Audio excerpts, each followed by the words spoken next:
Bir yigit, mayxo'r bir yigit Alloh qalbiga bir insof berib, shu menam bir yoshim katta bo'lib qoldi, bir masjidga boray deb peshin namoziga ketdi.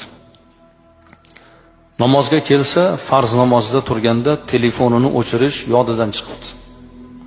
Farzda turgan chog'ida telefoni jiringlab ketibdi.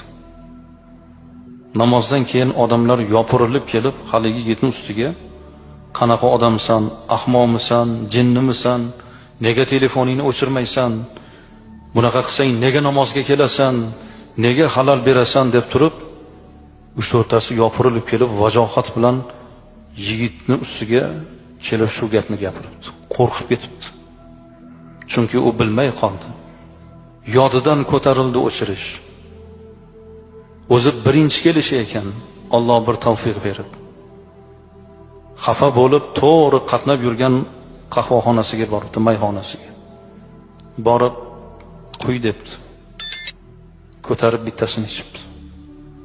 Yana quy debdi, yana ko'tarib ichibdi.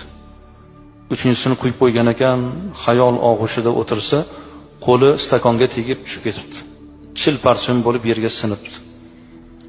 Bu endi bu yerdan ham bir qattiq gap eshitaman deb tursa,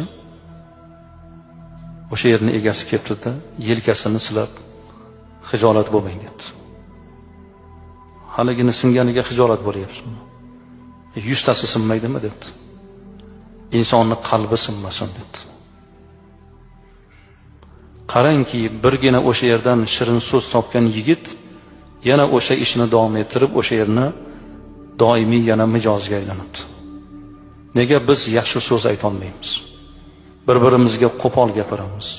Ko'chalarda yurasizlar, sal yo'lingizni to'sib qo'ysa, sal sizga halol bersa, ana keyin aytishni ko'ring.